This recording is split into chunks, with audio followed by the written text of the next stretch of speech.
പിതാവിനും പുത്രനും പരിശുദ്ധാത്മാവിനും സ്തുതി, ആദിയിലെ പോലെ ഇപ്പോഴും എപ്പോഴും എന്നേക്കും ആമീൻ. മാരാനാത്ത യൂട്യൂബ് ചാനലിലൂടെ ദൈവവചനം ശ്രവിക്കുന്ന എല്ലാ പ്രിയപ്പെട്ടവർക്കും ക്രിസ്തുയേശുവിൻ്റെ നാമത്തിൽ സ്നേഹവന്ദനം ഒരിക്കൽ കൂടെ അറിയിക്കട്ടെ. എല്ലാ മക്കൾക്കും ഈ വചന ശുശ്രൂഷയിലേക്ക് ഏറെ സ്നേഹത്തോടെ സ്വാഗതം ചെയ്യുന്നു. ഉദാരത എന്ന വിഷയത്തെ ആസ്പദമാക്കിയാണ് നമ്മൾ ധ്യാനിച്ചു പോരുന്നത്. കഴിഞ്ഞ ദിവസം നമ്മൾ നമ്മുടെ സമ്പത്തിൻ്റെ മേലെല്ലാം കാര്യവിചാരത്വം മാത്രമേ നമുക്കുള്ളൂ, സ്വത്ത് എല്ലാം ദൈവത്തിൻ്റേതാണ്, ദൈവം നമ്മളെ നോക്കി നടത്താൻ ഏൽപ്പിച്ചിരിക്കുന്നു. അതുകൊണ്ട് മറ്റുള്ളവരുമായി അവരുടെ വേദനകളിലും പ്രയാസങ്ങളിലെല്ലാം നമ്മൾക്കുള്ളത് കൊണ്ടെല്ലാം ഷെയർ ചെയ്യണമെന്നുള്ള ചിന്ത നമ്മൾ ധ്യാനിച്ചു പോരുകയാണ്.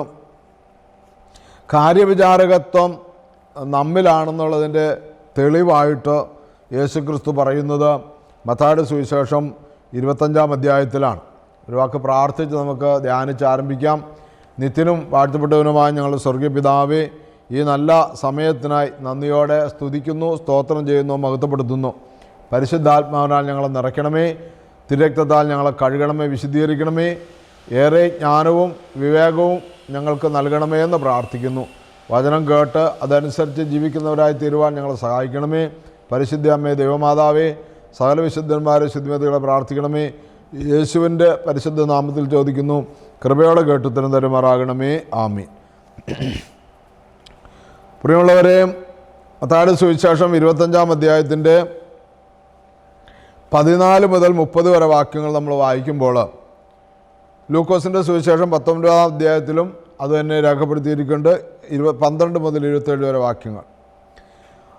എങ്ങനെയാണതിൻ്റെ കാര്യവിചാരത്തെക്കുറിച്ച് പറയുന്നത്? ഒരുവൻ യാത്ര പുറപ്പെടുന്നതിന് മുമ്പ് ഭൃത്യന്മാരെ വിളിച്ച് തൻ്റെ സമ്പത്ത് അവരെ പരമേൽപ്പിച്ചതുപോലെയാണ് സ്വർഗരാജ്യം. നമ്മളെല്ലാവരും ആഗ്രഹിക്കുന്നതാണ്, മരണാനന്തര ജീവിതത്തെക്കുറിച്ച് ചിന്തിക്കുന്ന എല്ലാവരും ആഗ്രഹിക്കുന്നതാണ് സ്വർഗരാജ്യം. യേശു സ്വർഗരാജ്യം തരുവാനാണ് ഭൂമിയിലേക്ക് വന്നതെന്നെല്ലാം നമ്മൾക്ക് നന്നായി അറിയാവുന്നതുമാണ്. അപ്പോൾ അവൻ ഓരോരുത്തൻ്റെയും കഴിവനുസരിച്ച് ഒരുവൻ 5 താലന്തും മറ്റൊരുവൻ 2ഉം വേറൊരുവന് 1 കൊടുത്ത ശേഷം യാത്ര പുറപ്പെട്ടു. 5 താലന്ത് ലഭിച്ചവൻ ഉടനെ പോയി വ്യാപാരം ചെയ്ത് 5 താലന്ത് കൂടി സമ്പാദിച്ചു. 2 താലന്ത് കിട്ടിയവനും 2 കൂടി നേടി. എന്നാൽ 1 താലന്ത് ലഭിച്ചവൻ പോയി നിലം കുഴിച്ച് യജമാനൻ്റെ പണം മറച്ചു വച്ചു. ഏറെ കാലത്തിന് ശേഷം ആ ഭൃത്യന്മാരുടെ യജമാനൻ വന്ന് അവരുമായി കണക്ക് തീർത്തു. 5 താലന്ത് കിട്ടിയവൻ വന്ന് 5 കൂടി സമർപ്പിച്ച്, യജമാനനെ, നീ എനിക്ക് 5 താലന്താണല്ലോ നൽകിയത്, ഇതാ ഞാൻ 5 കൂടി സമ്പാദിച്ചിരിക്കുന്നു എന്ന് പറഞ്ഞു. യജമാനൻ പറഞ്ഞു, കൊള്ളാം, നല്ലവനും വിശ്വസ്തനുമായ ഭൃത്യ, അല്പകാര്യങ്ങളിൽ വിശ്വസ്തനായിരുന്നതിനാൽ അനേക കാര്യങ്ങൾ നിന്നെ ഞാൻ ഭരമേൽപ്പിക്കും. നിൻ്റെ യജമാനൻ്റെ സന്തോഷത്തിലേക്ക് നീ പ്രവേശിക്കുക. 2 താലന്ത് കിട്ടിയവനും വന്ന് പറഞ്ഞു, യജമാനെ, നീ എനിക്ക് 2 താലന്താണല്ലോ നൽകിയത്, ഇതാ ഞാൻ 2 കൂടി സമ്പാദിച്ചിരിക്കുന്നു. യജമാനൻ പറഞ്ഞു, കൊള്ളാം, നല്ലവനും വിശ്വസ്തനുമായ ഭൃത്യ, അല്പകാര്യങ്ങളിൽ വിശ്വസ്തനായിരുന്നതിനാൽ അനേക കാര്യങ്ങൾ നിന്നെ ഞാൻ ഭരമേൽപ്പിക്കും. നിൻ്റെ യജമാനൻ്റെ സന്തോഷത്തിലേക്ക് നീ പ്രവേശിക്കുക. 1 താലന്ത് കിട്ടിയവൻ വന്ന് പറഞ്ഞു, യജമാനെ, നീ വിതയ്ക്കാത്തിടത്തു നിന്ന് കൊയ്യുകയും വിതറാത്തിടത്തു നിന്ന് ശേഖരിക്കുകയും ചെയ്യുന്ന കഠിനഹൃദയനാണെന്ന് ഞാൻ മനസ്സിലാക്കി. അതിനാൽ ഞാൻ ഭയപ്പെട്ട് നിൻ്റെ താലന്ത് മണ്ണിൽ മറച്ചു വച്ചു. ഇതാ നിൻ്റേത് എടുത്തുകൊള്ളുക. യജമാനൻ പറഞ്ഞു, ദുഷ്ടനും മടിയനുമായ ഭൃത്യ, ഞാൻ വിതയ്ക്കാത്തിടത്തു നിന്ന് കൊയ്യുന്നവനും വിതറാത്തിടത്തു നിന്ന് ശേഖരിക്കുന്നവനുമാണെന്ന് നീ മനസ്സിലാക്കിയിരുന്നല്ലോ. എൻ്റെ നാണയം നീ പണവ്യാപാരികളുടെ പക്കൽ നിക്ഷേപിക്കേണ്ടതായിരുന്നു. ഞാൻ വന്ന് എൻ്റെ പണം പലിശ സഹിതം വാങ്ങുമായിരുന്നു. ആ താലന്ത് അവനിൽ നിന്നെടുത്ത് 10 താലന്തുള്ളവന് കൊടുക്കുക. ഉള്ളവന് നൽകപ്പെടും, അവന് സമൃദ്ധി ഉണ്ടാവുകയും ചെയ്യും. ഇല്ലാത്തവനിൽ നിന്ന് ഉള്ളതുപോലെ എടുക്കപ്പെടും. പ്രയോജനമില്ലാത്ത ആ ഭൃത്യനെ പുറത്ത് അന്ധകാരത്തിലേക്ക് തള്ളിക്കളയുക, അവിടെ വിലാപവും പല്ലുകടിയും ആയിരിക്കും. ഇതാണ് കാര്യവിചാരകത്തെക്കുറിച്ച് പറയുന്നത്.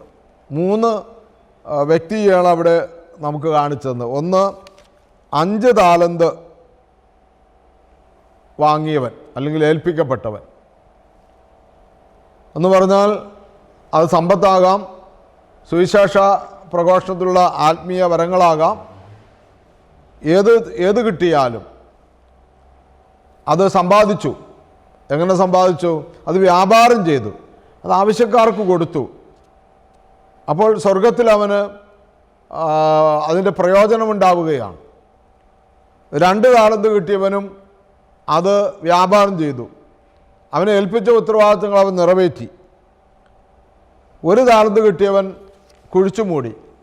അവൻ പറഞ്ഞത് ഇങ്ങനെയാണ്: വിതയ്ക്കാത്തിടത്തുനിന്ന് കൊയ്യുന്നവനും വിതറാത്തിടത്തുനിന്ന് ശേഖരിക്കുന്നവനുമാകയാൽ നീ കഠിനഹൃദയമാണെന്ന് ഞാൻ മനസ്സിലാക്കി, അതിനാൽ ഞാൻ ഭയപ്പെട്ടു, നിൻ്റെ താലന്ത് മറച്ചു വെച്ചു എന്ന് പറയുക. ഭയപ്പെട്ടു പോയി, അവനത് മറച്ചു വെച്ചു. അപ്പോൾ ഉടമസ്ഥൻ വന്ന് ഇതെല്ലാം ചോദിച്ചപ്പോൾ അവൻ കുറ്റക്കാരനായി കണ്ടു. അവന് ദുഷ്ടനും മടിയനുമായ ദാസ എന്നാണ് വിളിച്ചത്. നമുക്ക് മറ്റുള്ളവർക്ക് നന്മ ചെയ്യുവാൻ തടസ്സം 2 കാണും. ഒന്ന്, ദുഷ്ടത. നമുക്ക് നമ്മുടെ മനസ്സിൽ ദുഷ്ടതയുണ്ടെങ്കിൽ നമുക്ക് നന്മ ചെയ്യാൻ സാധിക്കില്ല.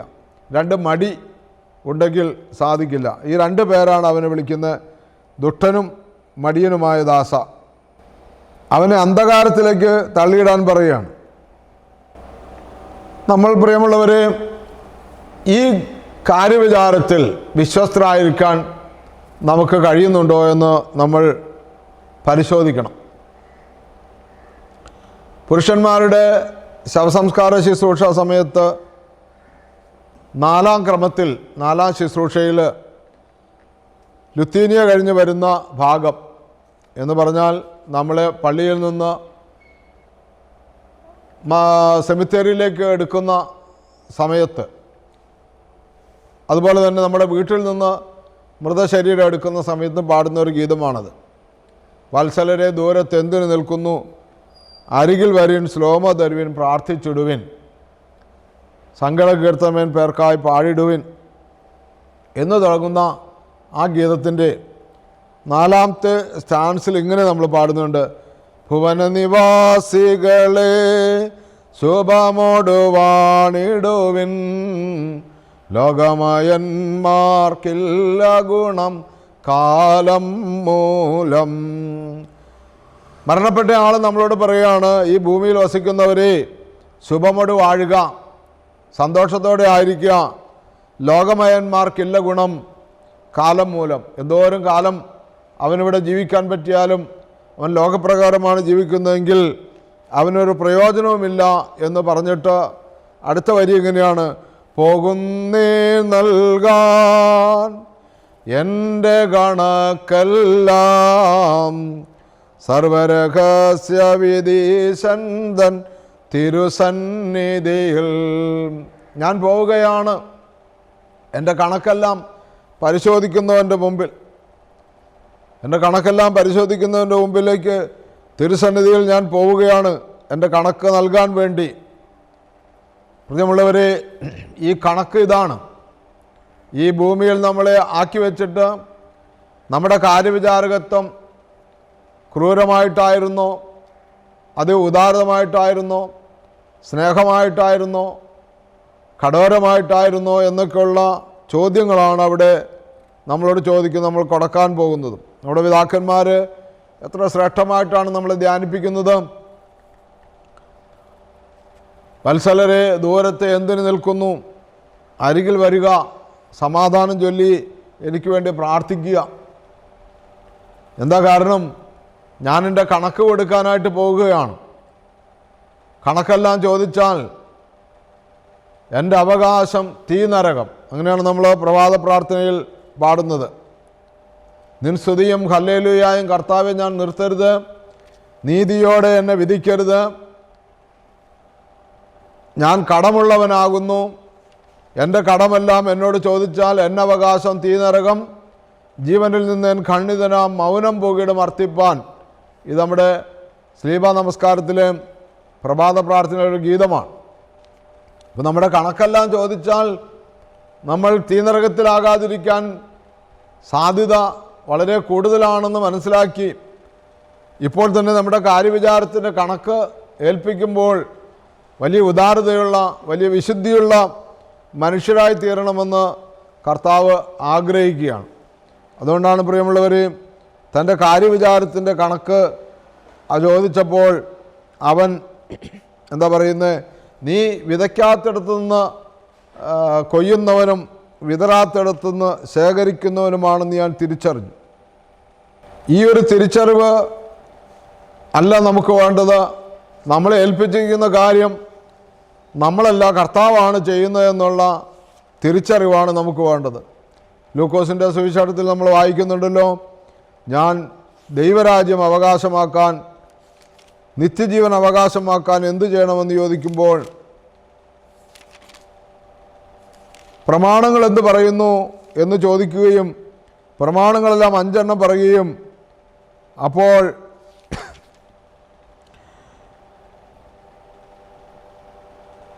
ഇനി എന്താണ് കുറവെന്ന് ചോദിച്ചപ്പോൾ നിനക്കിനി ഒരു കുറവുണ്ട്, നിനക്കുള്ളതെല്ലാം വിറ്റ് ദരിദ്രർക്ക് കൊടുക്കുക എന്ന് പറഞ്ഞ ആ അനുഭവത്തിൽ നിന്ന് അവൻ ദുഃഖിതനായി തിരിച്ചു പോകുന്ന ഒരു അനുഭവം നമുക്ക് കാണാനായിട്ട് കഴിയും ബൈബിളിൽ. അതുകൊണ്ട് പ്രിയമുള്ളവരെ, ദുഃഖിതരായി പോകാതെ നമ്മുടെ കഴിവുകളും നമ്മുടെ സമ്പാദ്യങ്ങളെല്ലാം ദൈവം നൽകിയതാണെന്നുള്ള വിചാരം നമുക്കെപ്പോഴും ഉണ്ടായിരിക്കട്ടെ. നമുക്ക് നമ്മളെ തന്നെ പൂർണ്ണമായി സമർപ്പിക്കാം. നമ്മുടെ പൂർവികരെ ഓർക്കാം. ഈ വചനത്തിൻ്റെയൊക്കെ വെളിച്ചത്തിൽ ജീവിച്ചാണോ അവർ കടന്നുപോയതെന്ന് ഓർക്കാം. ഈ വചനത്തിൻ്റെയൊക്കെ വെളിച്ചത്തിൽ ജീവിച്ചിട്ടുള്ള നീക്കിബാക്കിയാണോ നമ്മളെ ഏൽപ്പിച്ചിരിക്കുന്നത്? അതെയോ അനീതിരെ അവരറിഞ്ഞോ അറിയാതെയോ അനീതിയുടെ മാർഗത്തിലൂടെ സമ്പാദിച്ചതാണോ നമ്മളെ ഏൽപ്പിച്ചിരിക്കുന്നത് എന്ന് പരിശോധിച്ച് ഉദാരതയുള്ളവരായി നമുക്ക് മാറാം. ഇപ്പോൾ ഇവിടുത്തെ ഈ ധ്യാനം ഇന്നത്തെ അവസാനിപ്പിക്കട്ടെ. നമുക്കൊരു വാക്ക് പ്രാർത്ഥിച്ച് നമ്മുടെ കാര്യവിചാരത്തിൻ്റെ കണക്ക് കർത്താവ് ചോദിക്കുമ്പോൾ എങ്ങനെയായിരിക്കും നമ്മുടെ അവസ്ഥ എന്ന് നമുക്ക് ചിന്തിക്കേണ്ടിയിരിക്കുന്നു.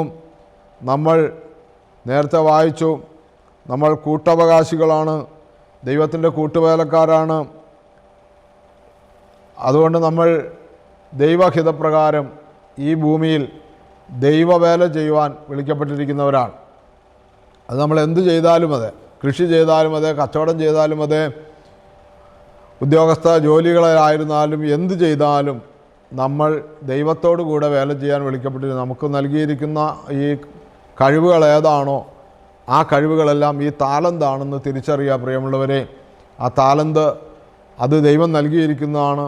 നമ്മൾ ഇവിടെ വിട്ട് മരണം മൂലം വേർപിരിയുമ്പോൾ നമ്മളെ ഏൽപ്പിച്ചിരിക്കുന്ന ഈ കണക്കുകളെല്ലാം, ഈ ഗ്രഹവിചാരകത്തിൻ്റെ കണക്ക്, ഈ ദൈവരാജ്യത്തിൻ്റെ കണക്ക്, നമ്മളെ ഏൽപ്പിച്ച ആ കഴിവുകൾ, ആ താലന്തുകൾ എങ്ങനെ വിനിയോഗിച്ചു എന്നുള്ള കണക്ക് കൊടുക്കാൻ പോകുമ്പോൾ ദുഃഖിതരായിരിക്കാൻ ഇടയാകാതെ സന്തോഷത്തോടെ പൗലോസ് അപ്പോസ്തലൻ പറഞ്ഞ പോലെ, ഞാൻ നല്ല പോർപരുതി, നല്ലവണ്ണം യുദ്ധം ചെയ്തു, നല്ലവണ്ണം ഓടി, ജീവൻ്റെ കിരീടം എനിക്കായി കാത്തിരിക്കുന്നു, നീതിമാനായ ദൈവം നീതിയുടെ ദിവസത്തിൽ അതെനിക്ക് നൽകുമെന്ന ധൈര്യത്തോടു കൂടി പോകുവാൻ ദൈവം നമ്മളെ സഹായിക്കട്ടെ. നമുക്ക് അനുദപിക്കാം. നമ്മുടെ കയ്യിലിരിക്കുന്ന സമ്പത്തൊക്കെയും ദൈവഹിതപ്രകാരമുള്ളതാണോ? ഇനി ആരുടെയും ഒരു തെറ്റും ചെയ്തിട്ടില്ല, ആരുടെയും ഒന്നും കൊള്ള പങ്കിട്ടിട്ടില്ല, ആരുടെയും കൈക്കൂലി വാങ്ങിയിട്ടില്ല എങ്കിൽ തന്നെയും സ്വത്ത് നമ്മുടേതല്ല ദൈവത്തിൻ്റേതാണെന്നുള്ള വിചാരത്തോടു കൂടി ഇല്ലാത്തവനുമായി പങ്കുവെക്കുന്നതിന് മനസ്സുണ്ടായിരുന്നോ എന്നൊക്കെ ഒന്ന് ധ്യാനിക്കുന്നത് നല്ലതാണ്. ഈ ധ്യാനം അതിന് നമുക്ക് ഉപകരിക്കട്ടെ. എല്ലാ നന്മകളാലും ഐശ്വര്യങ്ങളാലും നിറയ്ക്കണമേ. യേശുവിൻ്റെ പരിശുദ്ധ നാമത്തിൽ ചോദിക്കുന്നു, കൃപയോട് കേട്ട് ഉത്തരം തരുമാറാകണമേ. ആമേൻ.